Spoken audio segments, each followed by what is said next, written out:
弟兄姊妹平安，今天是2024年的2月3号。今天的经文是诗篇147篇第1节到11节，以赛亚书36章第1节到23节，马太福音第9章第1节到16节。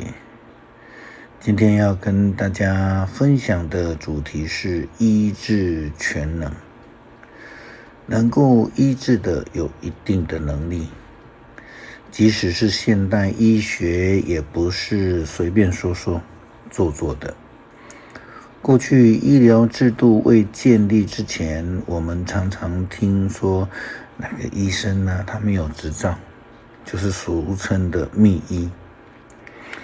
在更早期没有医疗体系的时代，能够被医治的大概就是神迹，是上帝的全能。早期很多人生病都会去找神明、占卜、乩童、相命仙，他们期望能够得到医治，但是这些偶像神明并没有权柄，并没有能力，因为都是人手所刻，人的口所塑的形象。可是仍有许多人宁可相信，宁可去拜偶像，以为可以从偶像的权柄能力当中得到帮助或是好处。以赛亚书告诉我们偶像的情况。以赛亚书46章第1节到13节这样的说道。标题说巴比伦神明的末日到了，比勒和尼波曾受人的膜拜，现在都卧在驴背上了，成为劳累深处的重担。偶像不能自救，他们成为了战利品，给带走了。这是巴比伦神明的末日。雅各的子孙要听我的话，残存的以色列人都要听。你们一出生一出母胎，我就关心你们。我是你们的上帝，我要看顾你们，直到你们的头发斑白的时候，我造了你们，也要养活你们，我要帮助你们，拯救你们。上主说，你们要把我跟谁相比呢？天下有像我的吗？有人打开皮包，拿出一点金子，又在天平上称了一些银子。他们雇用金匠铸造一尊偶像，然后躬身向他下拜。他们把他抬起来，扛在肩上，安置他，让他站在那里，他就再也不能动弹。有人向他祈祷，他也不能回答，他也不能救人脱离苦难。有罪的人要记住，你们想一想我所做的一切，要记住从前发生的事。我是上帝，没有别的。我是上帝，没有别的可以跟我相比。从起初我就预言终局，我早就宣布将来要发生的事。我说我绝对不改变计划，我的旨意我一定实现。我要从东方招来一人，他要像老鹰俯冲下来，完成我的计划。我已经这样宣布，我一定实现。听我吧，顽固的人，你们还以为胜利遥遥无期？我要亲自把胜利带来，那日子不远了。我一定不耽误胜利的来到。我要拯救耶路撒冷，使以色列得荣耀。我们都知道偶像是没有能力与权柄的，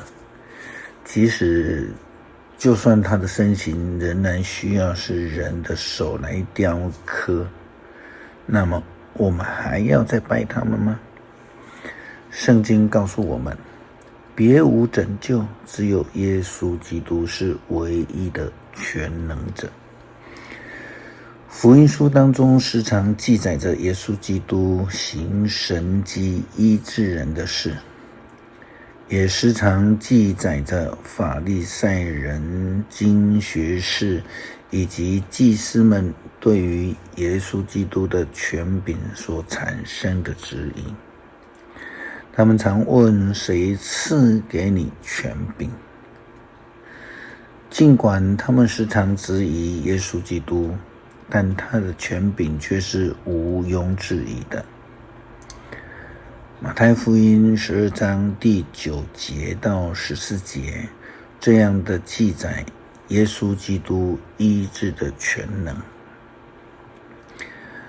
标题写着治好手枯萎的人。耶稣离开了那地方，到犹太的会堂去，在那里有一个人，他的一只手枯萎了。有些人想找耶稣的错处，就问他在安息日治病是不是违法的。耶稣回答，假如你们当中有人有一只羊，这只羊在安息日掉进了坑里去，怎么办呢？他不把羊拉上来吗？人比羊贵重多了，所以在安息日行善是法律所允许的。于是耶稣就对那人说，把手伸直。他一伸手，手就复原，跟另外一只手一样。法利赛人出去计划对于耶稣要杀害他。早期台湾教会的基督徒经常有这样的一个经验，特别是许多第一代信徒都曾经经历过生病求医无门的情况。后来是因为宣教师教会的牧长们的关心带祷上帝的怜悯及医治的全能，因而全家归主的一个情形。这正是上帝的恩典，基督的全能所赐下的医治之恩，使相信的人们得到恩典，能够归主。